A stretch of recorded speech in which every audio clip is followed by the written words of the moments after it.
चलिए, तो आज हम बात करेंगे फिनॉल में। ठीक है, चलो इधर देखो, फिनॉल बेंजीन के ऊपर OH। अब बात नहीं है, अगले 1.5 घंटे तक कोई बात नहीं, चुपचाप सुनते रहिए। इंपॉर्टेंट टॉपिक है फिनॉल। फिनॉल फिनॉल को हम लोग बोलते हैं कार्बोलिक एसिड। फिनॉल को हम लोग बोलते हैं कार्बोलिक एसिड, ध्यान रखिएगा, कार्बोलिक एसिड। ठीक है, तो कहीं जनरल ने ये पहले ही बता चुका हूं, अगर कहीं बाई चांस कहीं लिखा हो जाए कि कार्बोलिक एसिड का फॉर्मूला क्या होता है, फिनॉल होता है। अच्छा, फिनॉल में जब हम लोग बात कर रहे होते हैं तो कुछ नाम पता है आपको? जैसे कि हम फिनॉल की बात करते हैं, 2 OH लगे होते हैं और 1 2 पे, याद आया? याद आया? फिर यहाँ पर 2 OH लगे होते हैं, याद आया? नाम बताओ मुझे, कौन बताएगा? है कैचॉल, ये रिसोर्सनॉल और ये क्यूनॉल, याद है कि नहीं है? ठीक है, कैचॉल, रिसोर्सिनॉल एंड ये क्या था? क्रिसॉल। कब से होता है कैचॉल? ये होता है रिसोर्सिनॉल, देखो पहली बार सुना उसमें। और ये कौन सा होता है? क्यूनॉल। क्यूनॉल। ठीक है, क्लियर हो गया? ये नाम ध्यान रखिएगा, ये नाम ध्यान रखिएगा। ठीक है, चलो आगे बात करते हैं, कुछ प्रॉपर्टी समझ लेते हैं फिनॉल की। Property number one, more acidic होता है, more acidic in alcohol, more acidic in alcohol. और एल्कोहल में भी अगर आप ले तो बेसिकली एलिफेटिक की बात कर रहा हूं। ठीक है, aliphatic, more acidic in alcohol मतलब एलिफेटिक में बात करें। और क्यों होता है मोर एसिडिक, बता चुका हूं मैं आपको क्यों होता है मोर एसिडिक। बच्चे क्या कंडीशन होती है भाई? ये होता है, ये O, यहाँ पर H, ये निकलता है और यहाँ पर फिनॉक्साइड आयन, याद है? तो फिनॉक्साइड आयन का फॉर्मेशन होता है। क्लियर है? तो फिनॉक्साइड, फिनॉक्साइड, हाँ सही है।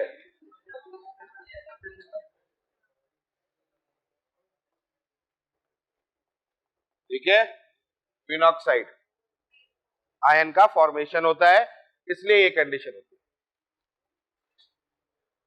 ठीक है, क्लियर हो गया?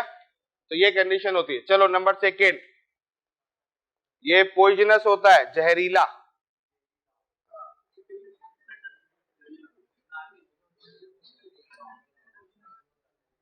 ठीक है, ये पॉइजनस होता है। ठीक है, नेक्स्ट, कलरलेस होता है, कलरलेस। नेक्स्ट, इसी में लिख लो, क्रिस्टलाइन सॉलिड होता है,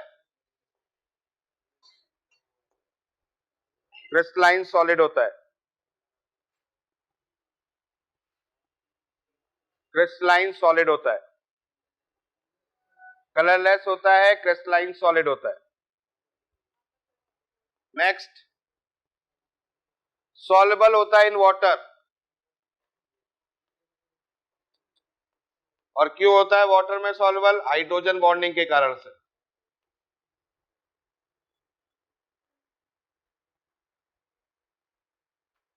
ठीक है, इसमें यूज करते हैं इसको एंटीसेप्टिक,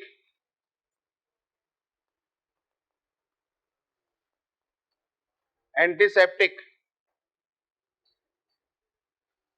यूज होता है। और एंटीसेप्टिक में कोई यूज करते हैं तो इसका मतलब वो इन्फेक्शन को खत्म करता है, डिसइंफेक्शन, डिसइंफेक्शन। हाँ तो बेटा आदमी खत्म कर देता है, ना रहेगा इंसान, ना रहेगा इन्फेक्शन। समझ में आया? क्लियर है? हाँ हाँ हाँ, आगे चल के करना है, इसीलिए पूछ रही है तू। घर घर तो नहीं जाएगी पता, तो अपने खुद के घर में करना पड़ेगा। जब कुछ नहीं करेगी तो घर में करना पड़ेगा, है घर में। ठीक है भाई, क्लियर हो गया। तो ये बेसिक चीजें हैं। चलो आगे बात करते हैं। नेक्स्ट प्रिपरेशन, बात नहीं प्रिपरेशन। तो प्रिपरेशन में सबसे पहले फिनॉल यहां लगा लो।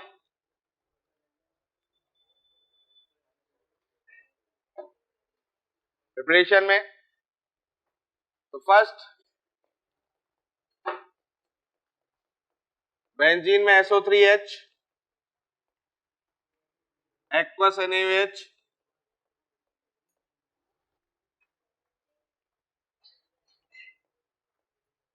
Second chlorobenzene NaOH, high temperature, ये मैंने स्पेशली बता रखा है,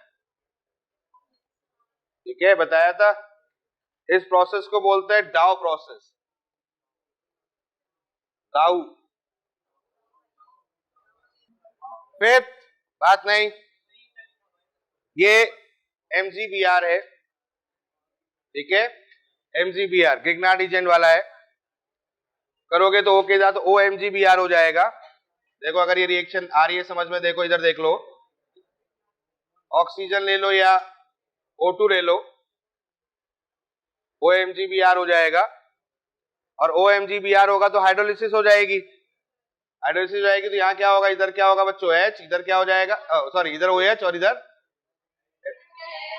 अच्छा O से कर दिया, ठीक है भाई ठीक है। तो इधर H और उधर OH, ठीक है, बात नहीं, OH हो जाएगा ना। अब सबसे इंपॉर्टेंट रिएक्शन बताने जा रहा हूं, ये समझ लो बच्चों, ये सबसे इंपॉर्टेंट रिएक्शन, ये बहुत बार पूछी गई है रिएक्शन, क्यूमीन, शायद आया था ये क्वेश्चन, क्यूमीन। और क्यूमीन का एयर या ऑक्सीजन के साथ रिएक्शन करते हैं, तब इस कंडीशन में प्रिपरेशन होती है, ठीक है, ऑक्सीजन के साथ रिएक्शन होती है तो ये प्रिपरेशन करता है। इसको थोड़ा समझ लो कैसे करता है, थोड़ा समझ लो, बात ना करें पीछे। तो होता है क्या है, यहां पर जैसे C हो गया, यहाँ CH3 हो गया, यहाँ CH3 हो गया, यहाँ O, यहाँ O, यहाँ O, H, ये पेरोक्साइड फॉर्म बनता है, समझ गए आ गया। ये पेरोक्साइड फॉर्म होता है, ऑक्सीजन के साथ रिएक्शन करते हैं। फिर बच्चों ये OH वाला जो भाग है ना, ये यहां आ जाएगा, OH वाला भाग जो होगा यहां आ जाएगा, और ये दोनों डबल बॉन्ड बना देंगे। इसका मतलब एक तो फिनॉल बन गया और साथ में बन जाएगा एसीटोन। तो ये कंडीशन होती है,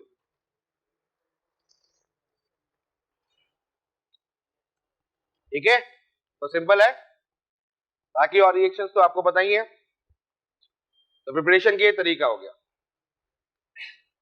ये इंपॉर्टेंट है, सबसे इंपॉर्टेंट ये रिएक्शन, इसको ध्यान रखिए। बाकी तो रिएक्शन घूम घूम के आती रहती है, लेकिन ये इंपॉर्टेंट रिएक्शन है, ठीक है, क्लियर हो गया, यहां तक पहुंच गए, नोट कर लिया सबने, जल्दी नोट करें। तो प्रिपरेशन हो गया, साथ ही साथ में याद करते जाएं, क्यूमीन, क्यूमीन, क्यूमीन, ठीक है। चलो अब आ जाओ प्रॉपर्टीज पे आ जाओ। तो प्रॉपर्टीज की बात करें तो इधर मैंने फिनॉल बना लिया है, काफी रिएक्शन है मैं पहले भी करवा चुका हूं, बहुत सी रिएक्शन है मैंने पहले करवाई है, ठीक है। चलो फटाफट देख लेते हैं, आपको कंप्लीट करना है।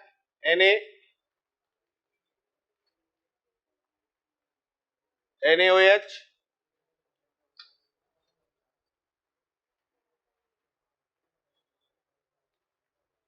बनाइए, कंप्लीट करिए।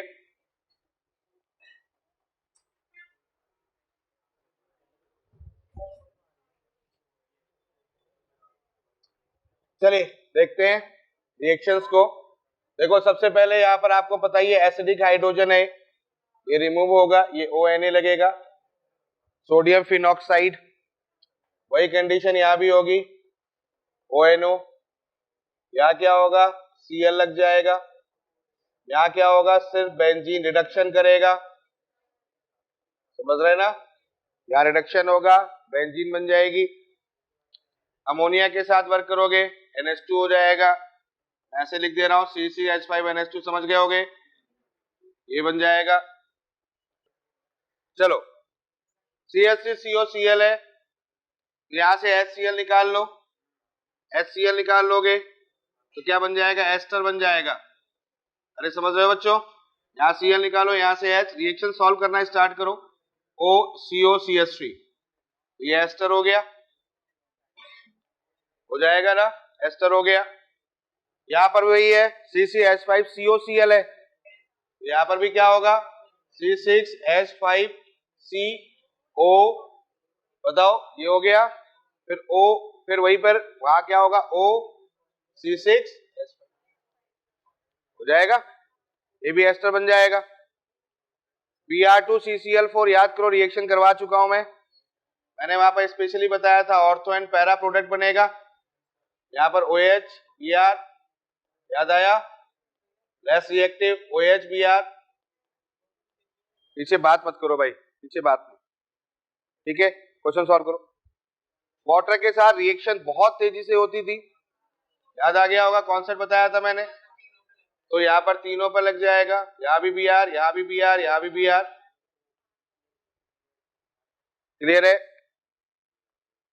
NO2 के साथ डाइल्यूट HNO, डाइल्यूट मैंने कहा था लेस रिएक्टिव, लेस रिएक्टिव है तो ऑर्थो एंड पैरा पर NO2 लगेगा, पैरा पर ऑर्थो एंड पैरा पर NO2 लगेगा, क्योंकि ऑर्थो पैरा डायरेक्टिंग होता है,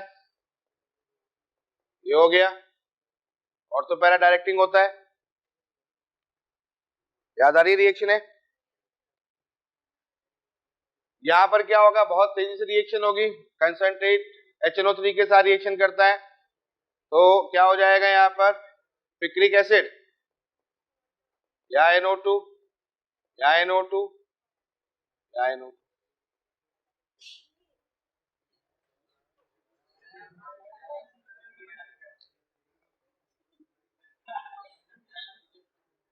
ठीक है, इसका तो अलग ही स्वैग है, अलग ही चलती है, नहीं तू कुछ नहीं कर सकती, ठीक है भाई, क्लियर हो गया। तो कंसंट्रेट HNO3 के साथ में कंडीशन हो गई। चलो और आगे देखते हैं,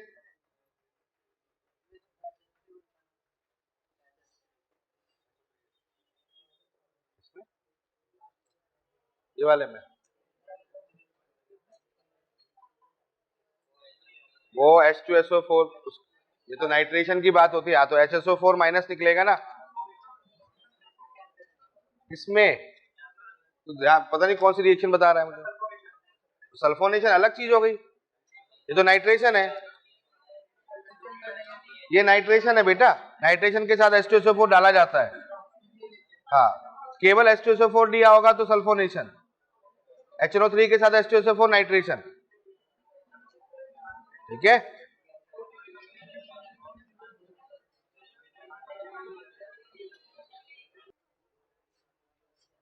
चलो इस रिएक्शन को देख लेते हैं।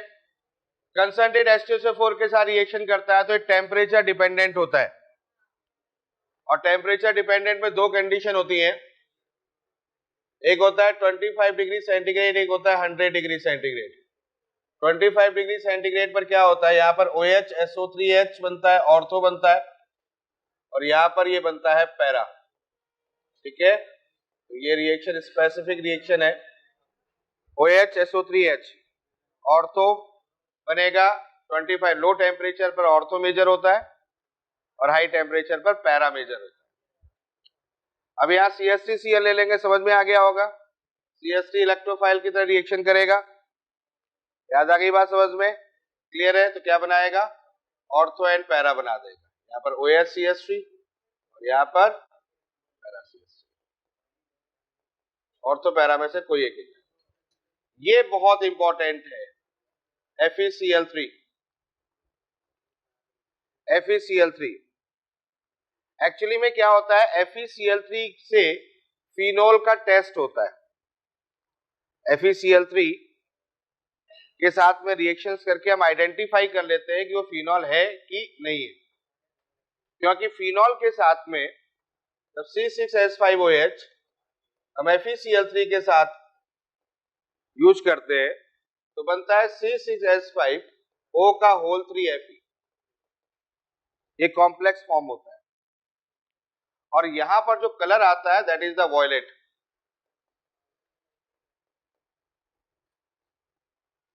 ठीक है, वॉयलेट कलर फॉर्मेशन होता है।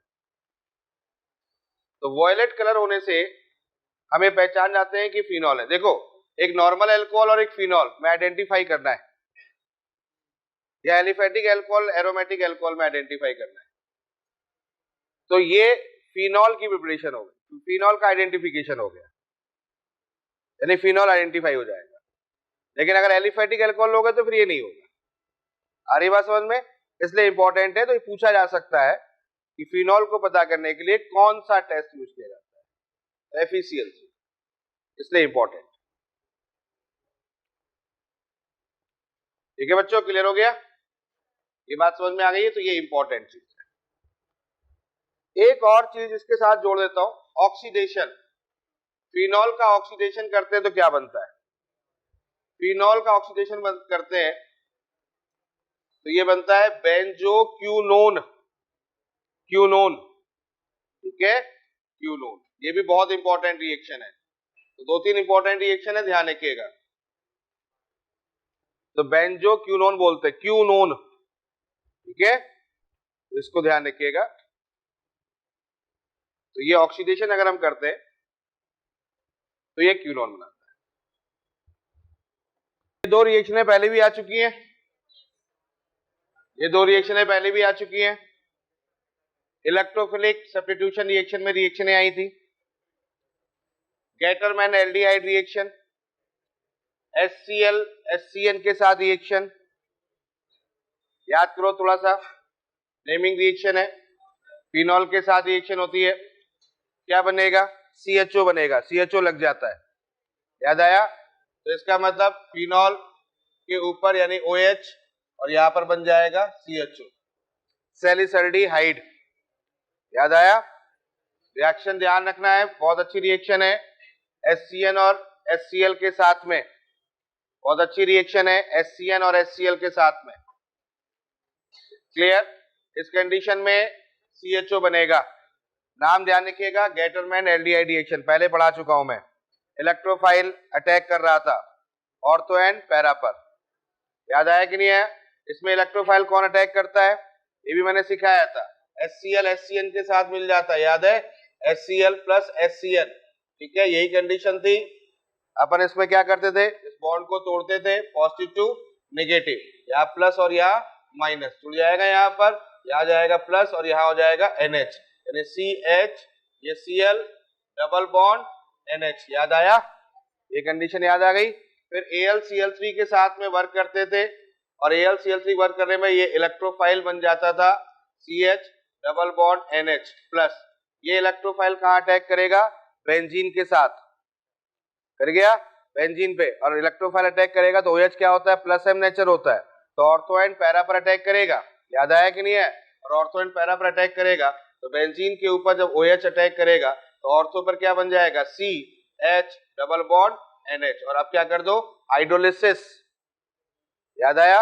हाइड्रोलिसिस करेंगे, यहाँ पर H हो गया, यहाँ OH हो गया, यहाँ H हो गया, यहाँ पर OH हो गया, एक कार्बन पर 2 OH होंगे, देन CHO बन जाएगा। क्लियर है? इसको बोलते हैं, नाम याद रखना, रिएक्शन का नाम पूछा जा सकता है, प्रोडक्ट का नाम पूछा जा सकता है, किसके साथ रिएक्शन करने से क्या बनता है ये पूछा जा सकता है। ध्यान रखिएगा, फिनॉल की रिएक्शन करते हैं HCl HCN in the presence of AlCl3, तो सैलिसल्डिहाइड, क्या नाम है इसका? सैलिसल्डिहाइड, इसका फॉर्मेशन होता है। समझ में आ रही बात? अब आते हैं किस पर? अब किस पर आ रहे हैं अपन लोग? अब आ रहे हैं रीमन टीमन रिएक्शन, ये भी याद आ गई होगी, इसको भी अपन ने डिस्कस किया था। CHCl3 in the presence of NaOH या फिर KOH, क्लियर हो रहा है? और जब इसके साथ रिएक्शन अपन ने की थी तो याद करो मैंने कहा था यहाँ पर क्या बनता है, CCl2, याद आया, CCl2 यहाँ पर बनेगा, याद आया कि नहीं है, ठीक है, CCl2, H निकल जाएगा, उधर से Cl निकल जाएगा, तो क्या बन जाएगा अपने पास में CCl2। और CCl2 कैसा होता है, इलेक्ट्रोफाइल, लुईस एसिड, अटैक करेगा ऑर्थो पर अटैक कर जाएगा, ऑर्थो पे बात कर रहे थे तो ऑर्थो पे अटैक करेगा, और CCl यानी कि कंडीशन हो गई OH हो गया या C हो गया या H हो गया या Cl हो गया या Cl हो गया, दोनों की हाइड्रोलिसिस, Cl यहां से हटा दो तो OH लगा दोगे, और OH लगा दोगे तो यही प्रोडक्ट बनेगा जो ऊपर बना हुआ है, सेम प्रोडक्ट बनेगा। आ गई बात समझ में, ये भी सैलिसल्डिहाइड का फॉर्मेशन करता है, ये भी सैलिसल्डिहाइड का फॉर्मेशन करता है। रिएक्शन को ढंग से देखिए, फिर से बता दें बेटा, CCl2 अटैक करता है, कॉपी में ढंग से देखो वहां पढ़ाया हुआ है, CCl2 अटैक करता है, CH 2 Cl लग जाएंगे और 2 Cl की हाइड्रोलिसिस होगी, सब बता चुका हूं मैंने कहा था रीमन डीमन रिएक्शन का एक और फॉर्मेट होता है CCl4, मतलब एक और Cl वहां लगेगा तो 3 Cl होंगे, 3 Cl से 3 OH लगेंगे, 3 OH से एक वाटर मॉलिक्यूल निकालोगे, एसिड निकलेगा, इसका मतलब सैलिसिलिक एसिड बनेगा। ध्यान रखना ये हो गया आपके पास में सैलिसिलिक एसिड, तो सैलिसल्डिहाइड और सैलिसिलिक एसिड, सैलिसल्डिहाइड और सैलिसिलिक एसिड, तो CCl4 के साथ में सैलिसिलिक एसिड, CHO के साथ में सैलिसल्डिहाइड। बोलो बच्चों, कोई डाउन यहां तक, याद आ रही रिएक्शन है? चलो आगे देखते हैं। अगली रिएक्शन ले रहे हैं फिनॉल की कार्बन डाइऑक्साइड के साथ, कोलबे स्मिथ रिएक्शन, याद आया कुछ नाम, Kolbe Smith reaction, Kolbe Smith reaction, carbon dioxide attack करेगा, कोलबे स्मिथ रिएक्शन, क्लियर है? तो सोचो क्या बनेगा,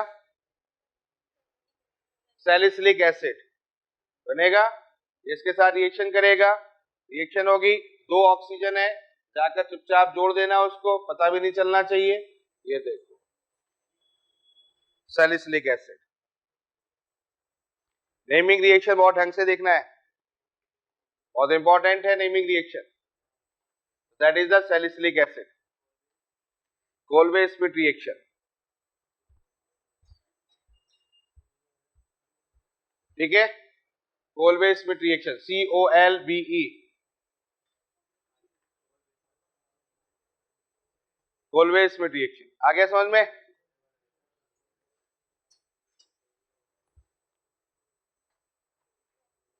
चलो अब इसमें एक दो और रिएक्शन दिखा रहा हूं मैं, formation of bakelite, formation of bakelite,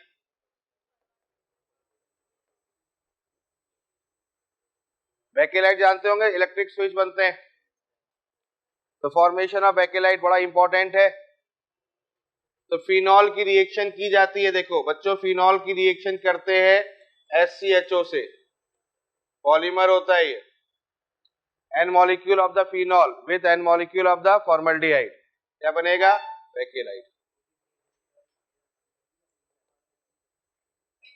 समझ में आ गया?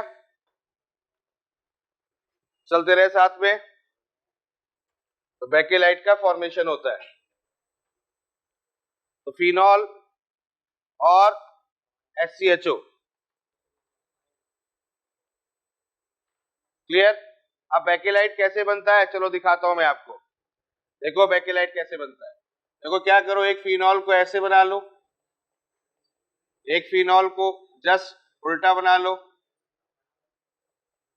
यहां बनाया, एक फिनॉल को ऐसे बना लो, जस्ट उसके पैरेलल बना लो, एक फिनॉल को उसके पैरेलल बना लो, ठीक है। अब SCHO है हमारे पास में, SCHO मतलब फॉर्मल्डिहाइड। अब क्या करना है, देखो कैसे दिमाग में रखना है उसको समझ लो, ऑर्थो पोजीशन से यहां H, ऑर्थो पोजीशन से यहां H, और यहां पर कर दो CH2 डबल बॉन्ड O,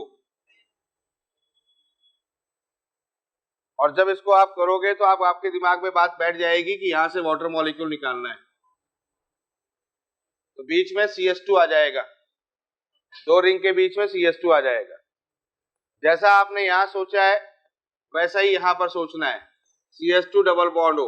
अब यहां पर पैरा से जो H है वो भी निकालना है, फिर यहां से ऑर्थो पर जो H है ये भी निकालना है, और यहां से भी आपका जो H है ये भी ज्ञात करना है। और यहां पर देखो जैसा इधर है वैसा इधर भी रहेगा, इस बात को भी ध्यान रखना है। मतलब N मॉलिक्यूल है ना, ये आगे भी तो जाएगा, आगे भी जाएगा।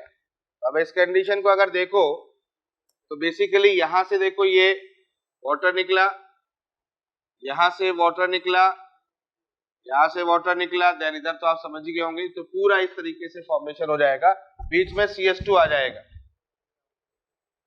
और इसको बोलते हैं बेकेलाइट। ये जो पॉलीमर बन के आएगा, बेसिकली क्या है, ये पॉलीमर है, और पॉलीमर है तो ये बेकेलाइट बनेगा। और ये किसके लिए यूज करते हैं, इलेक्ट्रिक स्विच है ना, यूज होते हैं ना इलेक्ट्रिक स्विचेस वगैरह जो बनते हैं, प्लेट्स वगैरह जो बनती हैं, ये बेकेलाइट का फॉर्मेशन करता है। जल्दी से नोट करें फिर आगे बताते हैं। करते हैं next, formation of phenolphthalein.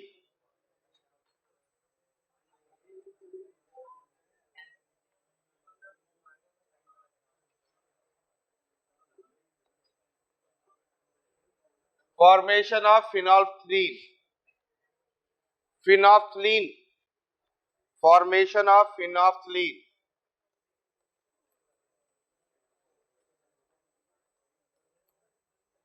Phenolphthalein, देखो फिनोल्फ्थलीन का फॉर्मेशन कैसे होता है, क्या स्ट्रक्चर होता है फिनोल्फ्थलीन का।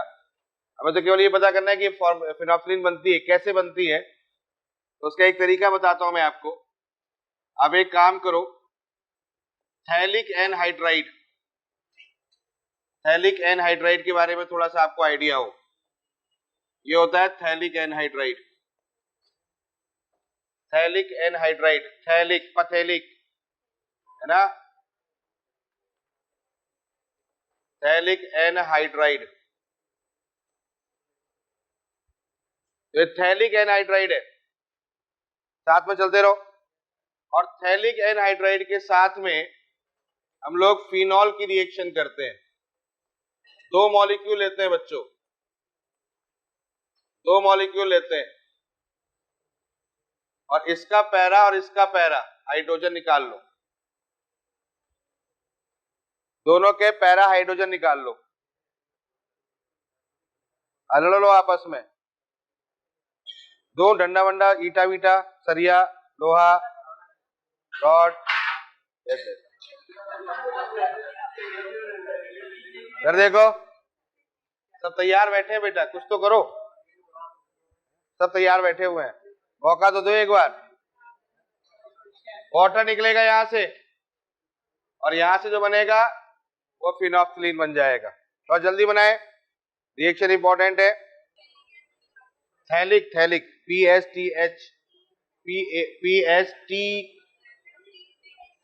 PHTHALIC।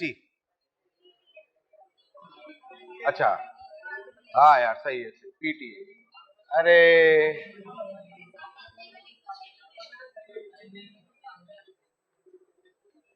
हो जाता है, कोई बात नहीं, हाँ ठीक है, थैलिक के आगे P लगा दो। हो गया भैया, कंप्लीट हो गया, समझ में आ गया।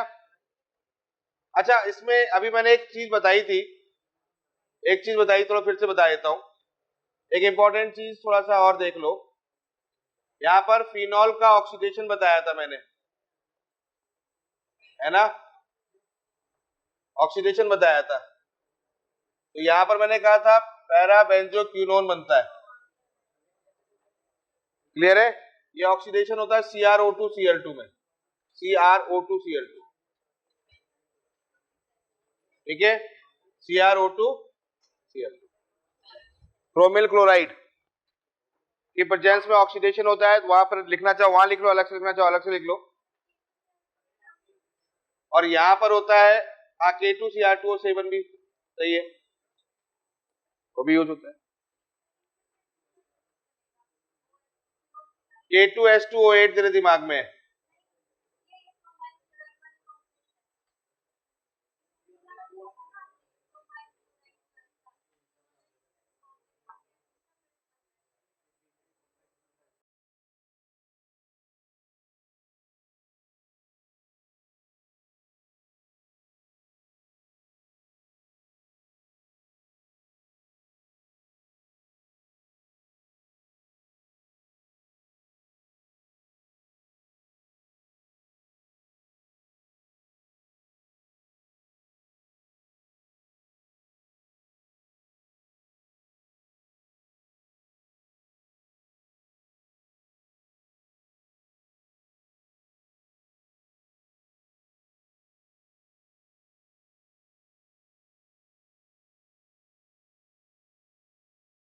तो ये कुछ कंडीशन बता दी है। अब चलो आगे बात करते हैं। नेक्स्ट ईथर, बहुत छोटा टॉपिक है। ईथर की बात कर लेते हैं, बहुत छोटा टॉपिक है, ठीक है। बहुत बातें मैं बता चुका हूं ईथर के लिए। ROR तो जल्दी नोट कर लें। ROR, अब आवाज आ रही पीछे, ठीक है। इसमें ईथर कितने टाइप के होते हैं? दो होते हैं, symmetrical and unsymmetrical ether. Clear है? अच्छा, ईथर में क्या कंडीशन होती है? ईथर को पता ही है आप लोगों को, OR या लोन पेयर या लोन पेयर। हाइब्रिडाइजेशन कितनी होती है? sp3, और sp3 होती है तो एंगल कितना होता है? 1, मतलब उससे कम होता है। किससे कम होता है? हाँ, तो उससे कम होता है, ठीक है। क्लियर है? वाटर वाला जो है उससे, वाटर से ज्यादा होता है, वाटर से कम होता है, वाटर से ज्यादा होता है। अरे रिपल्सन लगता है भाई, हाँ है ना, वाटर से ज्यादा होता है। क्लियर है भाई? इसका होगा, फिर अल्कोहल हो जाएगा बॉन्ड एंगल में, फिर क्यों ऐसा होता है? रिपल्सन लगता है। आ गया समझ में? क्लियर है? अच्छा, ये कैसा होता है? लेस पोलर होता है, मालूम है। किसमें सॉल्युबल होता है? ईथर किसमें सॉल्युबल होता है? वाटर में सॉल्युबल तो होता नहीं है। किसमें सॉल्युबल होता है? नॉन पोलर सॉल्वेंट, ठीक है। तो soluble in non polar.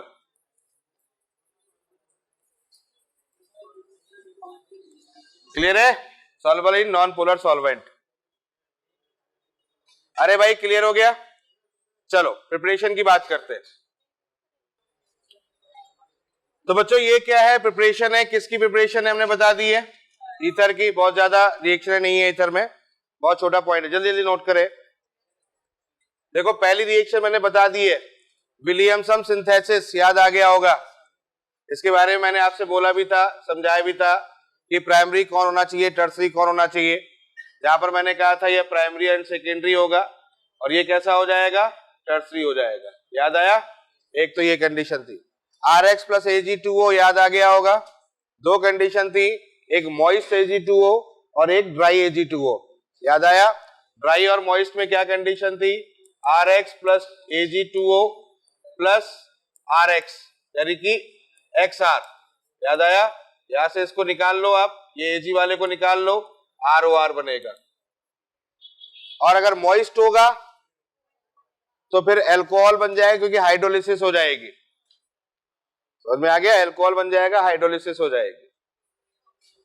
Clear है? तो ये कंडीशन हो गई। तो यहां भी ईथर बन गया। कंसंट्रेटेड H2SO4, सिंपल है बच्चों, OH R OH, क्या होगा? वाटर मॉलिक्यूल निकल जाएगा। क्लियर? और कंसंट्रेटेड H2SO4 में एक और होता है, डिहाइड्रेशन भी होता है, टेम्परेचर डिपेंडेंट होता है। समझ में आ गया? वहां पर हाई टेम्परेचर चाहिए, तो यहां पर आपका ईथर बन गया। ये वाली रिएक्शन समझा चुका हूं मैं आपको। CH2N2, याद आया कि नहीं है?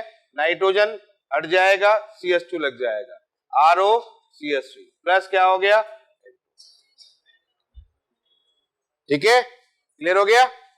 चलो केमिकल प्रॉपर्टीज,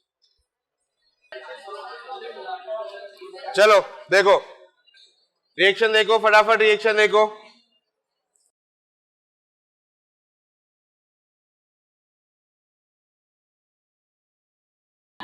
इधर देखो, तो हमारे पास में ROR है, इधर समझो, यहाँ लोन पेयर है, यहाँ H प्लस हो गया, तो यहां से क्या होता है, यहाँ H हो गया, यहाँ प्लस हो गया, और यहां पर देखो क्या होता है, ये H दे दिया, ओ बीजे इधर H, और ये HSO4 minus, oxonium ion.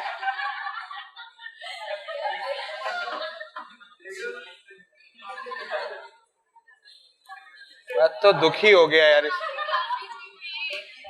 Oxonium ion का फॉर्मेशन होता है, ठीक है, ऑक्सोनियम, ऑक्सोनियम अनस्टेबल होता है हालांकि ये, और ऐसा क्यों हुआ उसके पीछे का रीजन है कि यहां पर O के साथ H लगा होगा, ऑक्सोनियम आयन, पहली कंडीशन। दूसरी बात में क्या होता है, जब सनलाइट के साथ रिएक्शन ईथर की कर रहे हैं तो यहां पर परऑक्साइड का फॉर्मेशन होता है, ये ध्यान रखिएगा, परऑक्साइड। ये परऑक्साइड कैसे होता है वो भी मैं आपको बता दूं, बात नहीं करेगा आप कोई, इधर ध्यान दें। ये परऑक्साइड का फॉर्मेशन ऐसे होता है जैसे यहाँ CH3CH2O या CH2CH3 है, ऑक्सीजन के साथ में रिएक्शन करेंगे तो यहाँ CH3CH2O, यहां पर क्या होगा, ये कार्बन एटम पे जाओ, यानी कि ऑक्सीजन रहेगा, फिर यहां पर ये कार्बन HOOH और ये CH3, ये परऑक्साइड बनता है। मतलब ऑक्सीजन एटम अटैच हो जाएगा फ्री रेडिकल मैकेनिज्म के थ्रू, यहां पर फ्री रेडिकल मैकेनिज्म के थ्रू, तो यहां से OOH बन जाएगा। मतलब एक H जो यहां से था वो निकल के यहां, और ये दो O एक साथ, ये परऑक्साइड, ठीक है, ये दूसरी कंडीशन है, जल्दी नोट करें।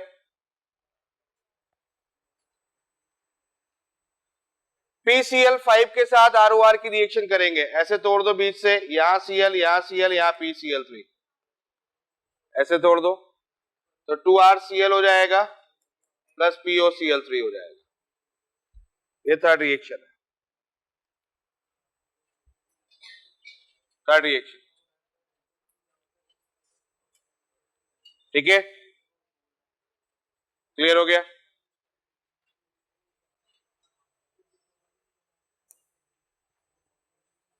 HI in the presence of red phosphorus reduction, याद आ गया होगा, RH रिडक्शन, याद आया।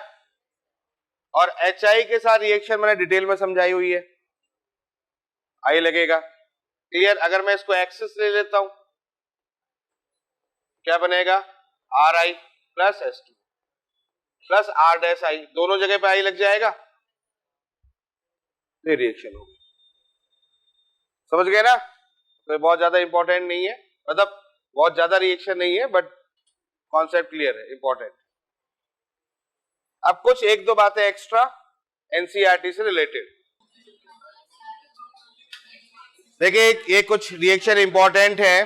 देखिए ये आपके पास में, आपको पता ही है, सैलिसिलिक एसिड है, रिएक्शन होती है कंसर्न, यहाँ पर रिएक्शन होती है CH3OH से, अल्कोहल से रिएक्शन कर रहे हैं, तो यहाँ पर क्या होगा, नेचुरल सी बात है, यहाँ से मोर एसिडिक कौन सा होता है, COH होता है, तो ये रिमूव होगा और देन CH3COCH3 बनेगा, मिथाइल सैलिसिलेट इसको बोलते हैं।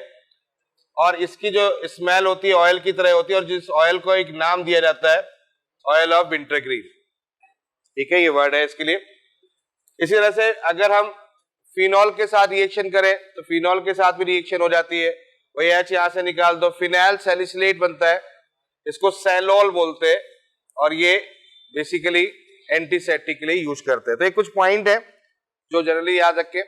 CH3COCl के साथ रिएक्शन कर रहे हैं तो यहां पर OCOCH3 बनता है, एस्प्रिन याद होगा, है ना, एस्प्रिन आपको मालूम है मेडिसिन में यूज होती है, तो ये एस्प्रिन का फॉर्मूला होता है। तो OCOCH3 ध्यान रखना, उन दो रिएक्शन और इस रिएक्शन में क्या डिफरेंस है, यहां से इसमें H निकलेगा और बाकी में यहां से H निकलेगा, ठीक है, इस बात को ध्यान रखिएगा। अब थोड़ा सा एनसीईआरटी की कुछ लाइनें हैं उनको समझ लो, जिसमें से एनसीईआरटी में एब्सोल्यूट अल्कोहल किसको बोलते